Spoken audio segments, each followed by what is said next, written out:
Imagine करो आप Avengers end game देखने जाओ बिना इन्फिनिटी वॉर देखे। हाँ, मूवी समझ आ जाएगी, एक्शन भी इंजॉय कर लोगे, लेकिन जब आयरन मैन, कैप्टन अमेरिका या थॉर स्क्रीन पर आएंगे, उनके डिसीजंस का असली इमोशनल वेट शायद फील ही ना हो पाए।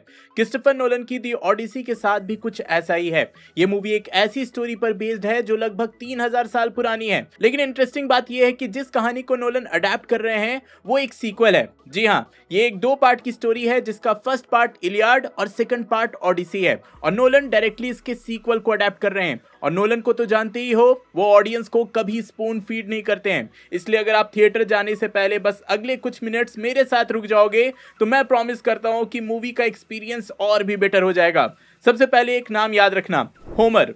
वेस्टर्न लिटरेचर में उन्हें एक लेजेंडरी राइटर एंड पोएट माना जाता है। उनके नाम से 2 एपिक्स जुड़े हुए हैं, जैसा मैंने दिखाया ही, the Iliad and the Odyssey. और ये दोनों ही स्टोरीज इतनी इन्फ्लुएंशियल हैं कि आज भी स्कूल्स, यूनिवर्सिटीज और लिटरेचर के कोर्सेज में पढ़ाई जाती हैं। सिर्फ इसलिए नहीं कि ये पुरानी कहानियां हैं, बल्कि इसलिए क्योंकि इन्होंने दुनिया को स्टोरी टेलिंग का एक नया टेम्पलेट दिया। अब देखो, इन स्टोरीज को मिथोलॉजी तो बोला जाता है क्योंकि हिस्टोरिकली इन स्टोरीज को वेरीफाई करना पॉसिबल ही नहीं है, लेकिन मिथोलॉजी का मतलब ये नहीं होता है कि इन स्टोरीज में बिल्कुल भी सच्चाई नहीं है। बस सिंस इन स्टोरीज को ओरल ट्रेडिशन से पास ऑन किया गया, तो टाइम के साथ इसमें बहुत ज्यादा मिलावट और ओवर एग्जैजरेशंस हो जाते हैं। एक ही स्टोरी के डिफरेंट वर्जन्स मिलने लगते हैं। जैसे कि मानो तुमने भाई 2 लड़कों की मार कुटाई की, फाइट किया, लेकिन उस फाइट की स्टोरी जब तुम्हारे बेटे अपने बेटों को सुनाएंगे तो वो बोलने लगेंगे कि पता है दादाजी कितने स्ट्रांग थे, उन्होंने 20 लोगों से अकेले फाइट की थी। तो हाँ, आपकी स्टोरी में 2 लोग 20 लोग बन गए। तो हाँ, एक मिथोलॉजी में भी यही होता है।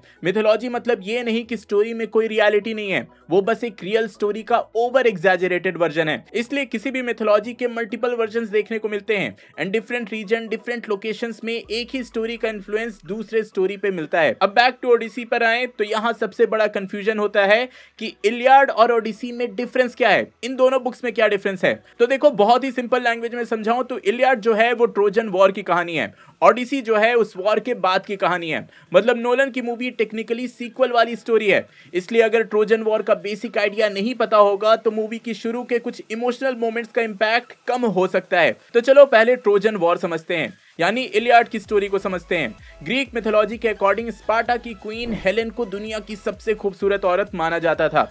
इतनी खूबसूरत कि ग्रीस के ऑलमोस्ट सारे पावरफुल किंग्स उससे शादी करना चाहते थे। लेकिन जब हेलेन ने किंग मेलेनॉस को स्वयंवर में अपना हस्बैंड चूज किया, तब एक इंटरेस्टिंग चीज हुई।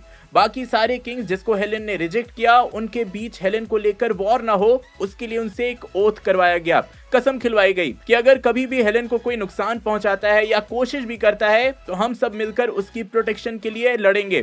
उस वक्त शायद किसी को अंदाजा नहीं होगा कि ये एक कसम फ्यूचर में हिस्ट्री की सबसे लेजेंडरी वॉर का रीजन बनेगी। कुछ साल बाद ट्रॉय का प्रिंस पेरिस स्पार्टा आता है। अब मिथोलॉजी के अलग अलग वर्जन्स हैं। कुछ कहते हैं कि पेरिस हेलेन को किडनैप करके ले गया, कुछ कहते हैं कि हेलेन खुद उसके साथ चली गई। एग्जैक्ट वर्जन से ज्यादा इंपॉर्टेंट यहाँ पर यह है कि रिजल्ट क्या हुआ। हेलेन ट्रॉय पहुंच गई, जिसके चलते वॉर स्टार्ट हो गया। जब हेलेन की एब्सेंस मेनेलॉस को पता चली, उसकी रानी वहां से गायब है, ये बात उसको पता चली, तो वो सीधा अपने बड़े भाई एगामेमॉन के पास चला गया। एगामेमॉन उस वक्त ग्रीस का सबसे पावरफुल किंग था। उसने एक एक करके सारे ग्रीक रूलर्स को उनका ओथ याद दिलाया और धीरे धीरे पूरा ग्रीस ट्रॉय के खिलाफ एक हो गया। इसी बैटल में ग्रीस का स्ट्रॉन्गेस्ट वॉरियर्स अकिलिस भी गया था, लेकिन ओडिसी की स्टोरी अकिलिस पे फोकस नहीं करती है। यहीं एक और कैरेक्टर की एंट्री होती है, ओडिसियस, हमारा मेन कैरेक्टर। ये स्टोरी ओडिसियस के बारे में है। अगर आप सोच रहे हो कि वो ग्रीस का सबसे पावरफुल वॉरियर था, तो जवाब है नहीं, वो टाइटल अकिलिस के पास था। ओडिसियस की स्ट्रेंथ उसकी बॉडी नहीं, उसका दिमाग था। जहां ट्रोजन वॉर में दूसरे वॉरियर्स और अकिलिस तलवार देखते थे, वहां ओडिसियस स्ट्रैटेजी देखता था। एक्चुअली वॉर शुरू होने से पहले ओडिसियस के बारे में एक प्रोफेसी भी थी कि अगर वो ट्रोजन वॉर में गया तो बहुत सालों तक घर वापस नहीं लौट पाएगा। और उस वक्त उसकी नई नई फैमिली थी, वाइफ पेनेलोपे और छोटा बच्चा तेलेमाकस था, तो नेचुरली वो जाना ही नहीं चाहता था। ग्रीक मिथ्स के अकॉर्डिंग उसने वॉर से बचने के लिए पागल होने का नाटक किया था, लेकिन उसकी चाल पकड़ी गई और आखिरकार उसे भी बाकी किंग्स के साथ ट्रॉय जाना पड़ा। वॉर शुरू हुई, 1 साल, 2 साल, 5 साल और देखते ही देखते 10 साल बीत गए। हजारों सोल्जर्स मरे, दोनों तरफ के लेजेंडरी वॉरियर्स लड़ते रहे, लेकिन ट्रॉय की दीवारें टूट ही नहीं रही थी। ग्रीस के पास स्ट्रेंथ थी, लेकिन ट्रॉय के पास एक ऐसा फोर्ट था जिसे सीधा अटैक करके जीतना लगभग नामुमकिन था। और तब ओडिसियस ने वो प्लान दिया जिसे आज भी मिलिट्री हिस्ट्री का ग्रेटेस्ट स्ट्रैटेजी में गिना जाता है, द ट्रोजन हॉर्स। एक जायंट लकड़ी का घोड़ा बनाया गया। ग्रीक्स ने प्रिटेंड किया कि वो वॉर छोड़कर वापस चले गए हैं और हार मान ली है और हॉर्स को एक गिफ्ट की तरह छोड़ दिया है। ट्रॉय के लोगों को लगा कि ये उनकी जीत का सिंबल है। वो खुद उस हॉर्स को सिटी के अंदर ले गए, लेकिन रात होते ही हॉर्स के अंदर छुपे ग्रीक सोल्जर्स बाहर निकले। उन्होंने सिटी के गेट्स खोल दिए। बाहर छुपी पूरी ग्रीक आर्मी अंदर आ गई। 10 साल तक जो वॉर जीती नहीं जा सकी थी वो एक ही रात में खत्म हो गई। और अगर आप सोच रहे हो कि यही स्टोरी खत्म हो जाती है, तो नहीं, एक्चुअली यहीं से क्रिस्टोफर नोलन की फिल्म शुरू होती है, क्योंकि यहाँ से ओडिसी बुक की स्टोरी स्टार्ट होती है। ओडिसियस ने वॉर जीत ली थी, अब उसे सिर्फ अपने घर इथाका लौटना था। एक नॉर्मल सी जर्नी जो कुछ हफ्तों में खत्म हो जानी चाहिए थी, लेकिन ग्रीक मिथोलॉजी की सबसे लेजेंडरी जर्नी अभी शुरू भी नहीं हुई थी। नॉर्मल सर्कमस्टेंसेस में ट्रॉय से इथाका का सफर सिर्फ कुछ हफ्तों का था, लेकिन ग्रीक मिथोलॉजी में एक चीज बार बार देखने को मिलती है, वॉर जीतना आसान होता है, लेकिन अपनी किस्मत को जीतना और भी ज्यादा मुश्किल। ओडिसियस के साथ भी कुछ ऐसा ही हुआ। घर लौटने का सफर धीरे धीरे एक ऐसी जर्नी बन गया जो सिर्फ उसकी बॉडी नहीं, उसके कैरेक्टर को भी टेस्ट करने वाली थी, और इसी जर्नी का नाम है द ओडिसी। अब यहाँ एक चीज समझना बहुत ही जरूरी है। अगर आप मूवी में जायंट मॉन्स्टर्स, अजीब क्रिएचर्स और पावरफुल गॉड्स देखते हो, तो उन्हें सिर्फ फैंटेसी एलिमेंट मत समझना। ग्रीक मैथोलॉजी में हर कैरेक्टर, हर क्रिएचर और हर चैलेंज किसी ना किसी इमोशन या ह्यूमन वीकनेस का सिंबल होते हैं। अगर मूवी में साइक्लॉप्स दिखता है तो वो लिटरली साइक्लॉप्स नहीं होता है। साइक्लॉप्स के नाम पर एक सिंबोलिज्म वहां किया जाता है। एक एक करके मैं थोड़ा समझा देता हूँ। सबसे पहला नाम जो आप जरूर सुनोगे वो है पोसाइडन का, समुद्र का देवता। लेकिन पोसाइडन सिर्फ पानी को कंट्रोल नहीं करता, वो अनसर्टेनिटी को रिप्रेजेंट करता है। समुद्र की तरह ही जिंदगी भी कब शांत हो जाए और कब तूफान आ जाए कोई नहीं जानता, और इसी चीज को पोसाइडन रिप्रेजेंट करता है। जब पोसाइडन किसी से नाराज हो जाए तो समझ लो घर का रास्ता कितना भी पास हो, पहुंचना नामुमकिन ही होगा। इस सफर में ओडिसियस का सामना एक साइक्लॉप्स से भी होता है, एक आंख वाला जायंट जिसका नाम ग्रीक मिथोलॉजी काफी फेमस बना चुका है।